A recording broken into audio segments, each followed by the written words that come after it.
I would say be as resourceful as possible. I've learned that I didn't really know what any of my friends or their husbands or my family members did for a living until I asked. And then I came to learn that they actually could be really useful and really helpful for me in my business early on.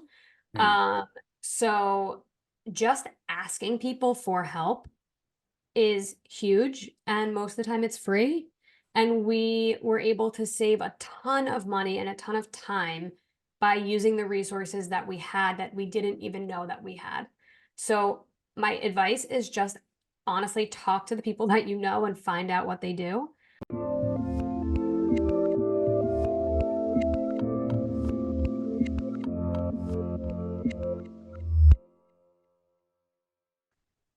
Hey everyone, this is Devin Miller here with another episode of The Inventive Journey. I'm your host, Devin Miller, the serial entrepreneur that's grown several startups into 7 and 8 figure businesses, as well as the founder and CEO of Miller IP Law, where he helps startups and small businesses with their patents and trademarks. You ever need help with yours, just go to strategymeeting.com, grab some time with us to chat, and we're always here to help. Now, today we've got another great guest on the podcast, Julie Griggs. And Julie started her journey, wanted to going to the medical field. So was a high school athlete, went to college, didn't at the time didn't take high school and college as seriously as she might have otherwise, but made it through, got a master's, graduated, went into the medical field, and during that period of time, I found out she didn't necessarily love the online dating scene, so started a business with a co-founder, built a minimally viable product. COVID hit, so put the app on pause, or the dating app on pause. And then after COVID, re-engaged the app, started building it out as a business, left the healthcare industry and is focused on that full time. So with that much as an introduction, welcome on the podcast, Julie. Thank you. And I think you covered it all, so I'm good to go. Awesome. All of our lives can be condensed into 30 or 45 seconds. So that's all it is. But no, so I just took a much longer journey and condensed it into that shorter version. But why don't we rewind and unpack a little bit and tell us a little bit about how your journey got started being a high school athlete and wanting to go into the medical field? Yeah, for sure. So, always enjoyed sports, was an athlete my whole life. I attribute that to having two older brothers, who loved to play sports as well. I think being an athlete actually is a big reason why, I ended up starting my own business. And some advice that I got was that I should hire athletes. And I totally understand and see that. I think it's an amazing part of your formative years, being on a team, learning to be a team player, um, learning responsibility. And I think that was an amazing part of my personal growth. So always enjoyed playing sports, was a competitive tennis player, three-sport varsity athlete. I played basketball, but really played the bench in basketball because I'm only 5'1", but played the bench excellently, softball and tennis. I went to Penn State undergrad. The goal and the dream was always to become a healthcare provider. My dad is a doctor, and I loved seeing the way he interacted with his patients and developed a rapport, and how much his patients really loved and admired and respected him. And I always wanted to do something similar with my life as well. Hmm. And admittedly, my first 2 years at Penn State were not the best academically, but I finally got myself into shape and became more disciplined as a student. Graduated, went to Rutgers to become I'm a just curious, pharmacist. or just with the undergraduate, what did you focus? I mean, because you wanted to go or started out wanting to go in the medical field. Was it Yes. medical related undergraduate, or kind of walk us through a little bit of what that was? Yeah, so it was health policy and administration as my major and biology as my minor. So was interested and still am interested in both the policy aspect of healthcare, Hmm. as well as the science and medical part as well. All right. So you finished undergrad, or so you started out maybe not paying as close attention as you could academically, turned that ship around, so to speak, and graduated. And then you said you went off to get a master's degree from there. Yeah, so in between undergrad and graduate school, I took 2 years. In order to become a physician assistant, you need to have a ton of clinical patient care hours. And so that's physically touching patients and caring for them. So Hmm. I had to become a volunteer EMT. I worked as a physical therapy aide. And I applied to PA school with very few clinical hours and not the best grades. And first time around, got rejected from every school. and then reapplied with more hours, and I had taken more classes. And when I applied the next time around, I had several acceptances. I ended up going to Rutgers, and I remember in the interview, they asked me what I would do if I didn't get in this time around. And I said, "You'll see me again next year." And so, with that, a few days later, I got a phone call that I was accepted.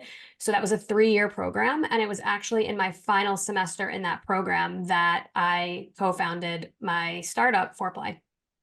So now it seems like a reasonable departure from medical industry and going into that to starting a dating app or dating platform. Now walk us through a little bit as to how you got started there and kind of what that motivation was as to how you went from medical related things to going to a dating app.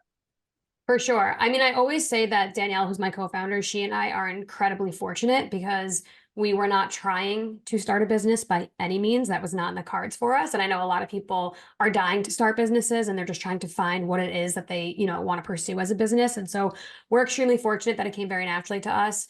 We have been best friends since college for almost 14 years. We are two single best friends. We had over a decade of dating app experience combined. And um we honestly just hated it. We thought it was a waste of time. We thought it wasn't fun.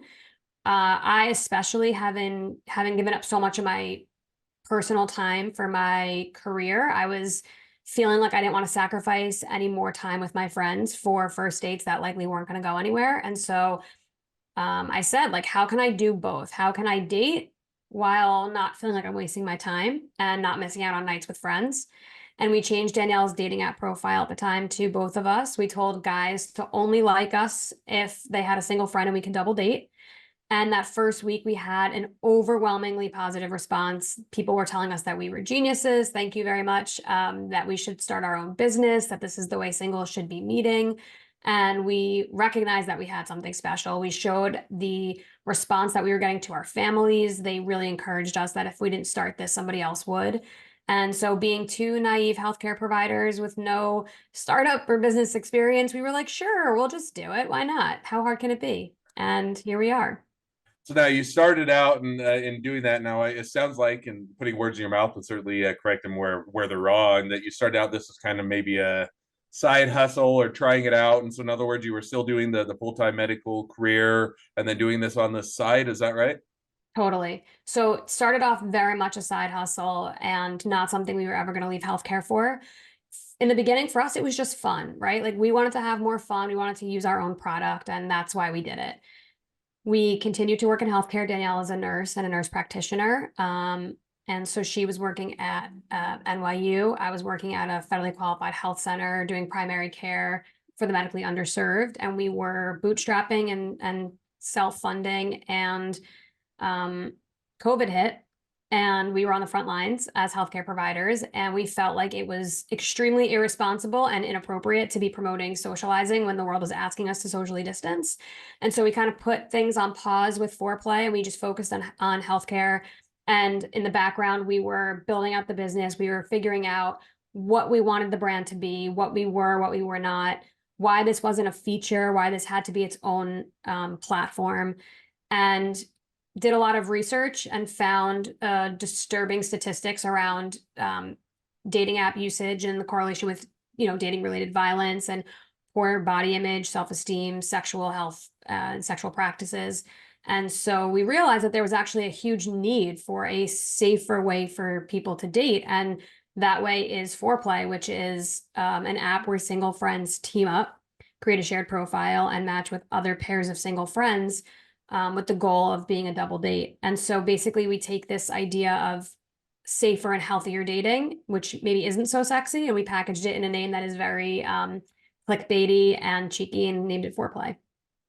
Awesome. So now it sounds like a great journey. Now, just to rewind just a little bit. So, COVID comes along. One certainly makes sense. Hey, we're for a period of time, putting life on pause, so to speak, and not being as socially interactive as we otherwise normally would be. And so, like that gets kind of put on pause. You put the app on pause, and you focus on the medical side, and certainly understandable now. Kind of or how did you make the decision to come back to it, or kind of what was that process of saying, okay, now we're going to re-engage what we put on pause, and kind of walk us through, because it started there sounded like it started out again kind of side hustle before it kind of took over as a full-time gig. So kind of walk us through that period. Yeah, so really it was when the COVID-19 vaccines came out and people started to get together again that we felt like it was a safer time. The loneliness epidemic is absolutely real, especially for Gen Z. They spent a lot of time in isolation. They were robbed a lot of their college experiences. And we knew people were desperate to start getting together again. And when we felt like it was safe and that it was not irresponsible to do so, we started to promote the app mostly on social media and continued to work in healthcare and do it on the side. But a lot of our videos started going viral and a lot of our users' videos started going viral. And so the user base began to grow. And when we hit about 10,000 users in New York City, that's when we realized that foreplay was becoming more and more of a full-time job and less of a side hustle, and kind of shifted our focus to leaving healthcare and committing full-time to the business. Now, just kind of now, as you were making that transition, deciding, was that a easy decision? We're just going to jump ship and we're going to focus on this full time because we see it's a great opportunity, or was it a bit nerve wracking or scary? You have the medical industry, which is, I'll put quote unquote stable or safe, and jumping over to a dating app that is still a bit, or while getting traction, is still a bit unproven. Or kind of walk us through how you made that decision, and kind of, or how it went there as you made that decision. Yeah, it certainly wasn't an easy decision. I'm a very neurotic overthinker anyway. So for me, it was certainly not an easy decision. I also had sacrificed so much of my 20s already to become a physician assistant. And so the idea of abandoning that just felt so emotionally confusing and wrong. Admittedly, we were first-time founders. We didn't know the ropes. We didn't know how things go. We thought, okay, we'll raise money from investors to rebuild a better product. Because I should rewind and say that at about 10,000 users, the product that we had outsourced to build was starting to break. And we were informed that if we wanted to actually scale as big as we thought we were going to scale, we needed to rebuild. And we needed to hire somebody to do that in-house. And so that was the catalyst for, us needing to raise money. And as for two first-time founders, we were like, this is amazing. We work in healthcare. We can find jobs that are 12-hour shifts, work 3 days a week, 12-hour shifts. That's considered full-time, get benefits, not have to pay ourselves, and we can raise money and just hire an engineer. And we quickly learned that investors don't want to invest in founders who are not committed full-time. And so we actually have an amazing story. We had a call with an investor. He said, okay, well, how much are you paying yourselves? And we said, well, we're not going to. We're going to continue to work in healthcare. And he said, okay, so I'm going to invest in people that are working 3 days a week, 12-hour shifts in healthcare. And then the other days of the week are working on their startup. So when are you resting and getting restorative rest and rejuvenating? And when is that happening? And we were like, oh, well, for the past 2.5 years, we haven't been resting. So we could just keep doing that. And he was like, yeah, you're going to burn out. And I'm not investing in founders that are going to burn out. So come back to me when you're ready to leave your jobs. So we decided after that call that we were going to leave our jobs. We emailed him, let's get on a call. We have great news for you. Got on the call, said we quit our jobs in healthcare. And he was like, that's great. I decided I'm not going to invest though. And so we left our jobs and he didn't invest, but had we not left our jobs, we wouldn't have been able to raise what we did raise. So we still are friends with him. It's a great story now that we laughed at the time. It was not very funny, but now it's a great story. But it definitely wasn't an easy decision. But if you wholeheartedly believe in what you're building the way that we do, we knew that it was the right decision. No, makes sense. And that would make it double scary. You didn't want to leave your job. You got convinced to do so, only to have the individual pull out that was going to invest. And so now you have to readjust and kind of go through that. So now you do that, pulling out, full time. Now, how did you, without the investor coming on board, did you continue to pitch, find different investors, you bootstrap it, or got quick traction and had cash flow, or kind of how did the app get going? Because this has only been year and a half, 2 years since you got or did it full time. Yeah. So we had committed at that point to hiring our now VP of engineering. We had not raised a dollar, but we knew that he was the person that we wanted building the product for us. And we committed and signed, an agreement to pay him his salary. And so we were committed to that without raising a dollar from investors. And so we just needed to really, really, really hustle to get the money. So I was an animal on LinkedIn. I did as much cold outreach as I could, but in a way that was personal. I mean, I look back now at some of the messages that I sent and I like actually want to punch myself in the face because it was so impersonal and it was so transactional. And it's like, what are you doing? Like, no one wants to be spoken to like that. But I didn't understand the art of fundraising before the way that I do now. Mm. And I just reached out to as many people as I could. I threw a ton of spaghetti at the wall and eventually some started to stick. And once you get your first few investors, it creates confidence amongst other investors that there's, a legitimate business and potential here. And so we got our first few angels to commit, which led to subsequent angels committing, and we were able to raise the round that we needed to raise so that we could afford to go full time, pay our engineer his salary, and rebuild the app. Awesome. Well, sounds like it was a bit of maybe a tumultuous start to start out with, but got or found your footing. Was able to find some great success and get the app up and going. So that's definitely awesome. So Thank now you. kind of with that, so as you now got it going, walk us through kind of where is it at today? Kind of where do you see things headed in the next 6 to 12 months? Yeah, so we took some time to rebuild the app and we halted active user acquisition. When we hired our engineer, the initial product was only available within the greater New York City area. We had about 10, 12,000 users there. So now, as of April of 2023, we have relaunched the new product. We expanded, so now we're available in the greater New York City and Boston areas. We have over 23,000 users. We've created tens and tens of thousands of matches. We have heard success stories now from people that are in relationships and success stories from people that have made new friends or professional connections, which is amazing. And we have a wait list across other major US cities that is about 27,000 more people that are literally emailing us on a weekly basis asking when we're going to bring it to their city next.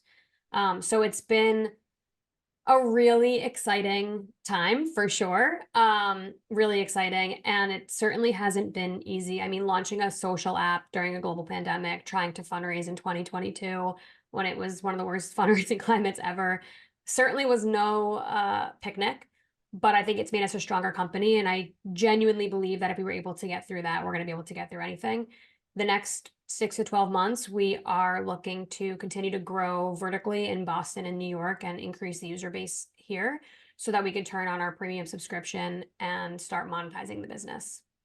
Awesome. Well, sounds like a lot of great lessons learned, a lot of traction there that you guys have found, as well as some great opportunities yet ahead. So perfect. Well, with that, now as we've kind of reached the present day of the journey, I always like to wrap up each episode with the same two questions. So we're going to jump to those now. So the first question I always like to ask is, along your journey, what was the worst business decision you ever made? What'd you learn from it? Great question. Definitely the worst decision that we made was trying to launch a product based on a event date and not based on when the product was actually ready. Hmm. So in rebuilding the app, we planned to do an event to test the new market. And we planned this event that it was going to be around the launch of the new product. So it was going to be a super exciting time. And the product honestly wasn't ready. And Danielle and I are not technical, as I've said. And I will take full responsibility for this. Maybe we didn't create an environment early enough on where our engineer felt comfortable to speak up when we were wrong. But we said, it needs to be ready on this date and it's going to be ready on this date and we're going to launch on this date. And the truth is, it wasn't ready to be launched. And we said, launch it. And it massively failed. I mean, it was an absolute mess, to say the least. And it was right after we had raised money from investors. And I just felt so awful and like a personal failure. And I honestly was like, did I just swindle all these people, that I just took all their money and we just launched a product that doesn't work? And it was really just an awful, awful time. But what I've learned from that is that you have to create an environment where people feel comfortable to speak up if they disagree. We had a really important conversation with our engineer after that and said, like, you are the expert in the technology. We are not. We don't know. And so if it's not ready, you need to be comfortable telling us that it's not ready. And if deadlines are not going to be hit, you need to tell us well before the deadline that it's not, so we can manage our expectations. And it was a really productive conversation, and we learned a lot. And we learned that we don't always know what's best, and you have to trust people that do. So that was crazy. I mean, now we're in a, that was definitely the worst business decision. We've come back from it big time, and we're in a much better place now. But there was a rough few months there. No, that's that one's a hard one because you want to set goals, you want to push the team, you want to set deadlines, and be able to get or build that that business side of marketing and excitement and getting people on board. And yet at the same time, if you let the that side of the business push it, and yet the technical side or the actual product isn't ready, it can have that adverse reaction. So it's a hard balance because you're always pushing, and yet you have to know when to push and when to hold off. And so sounds like definitely an easy mistake to make, but a great one to learn from. Exactly. Second question now that I'd like to ask you. So now if you're talking to somebody that's just getting into a startup or a small business, what would be the one piece of advice you give them? I would say be as resourceful as possible. I've learned that I didn't really know what any of my friends or their husbands or my family members did for a living until I asked. And then I came to learn that they actually could be really useful and really helpful for me in my business early on. Hmm. Um, so just asking people for help is huge, and most of the time it's free. And we were able to save a ton of money and a ton of time by using the resources that we had that we didn't even know that we had. So my advice is just honestly talk to the people that you know and find out what they do. Offer to help them, because when you offer to help without asking for anything in return, then when it is time that you need help, they will be willing to help you back. And that would be my biggest piece of advice when you're starting out.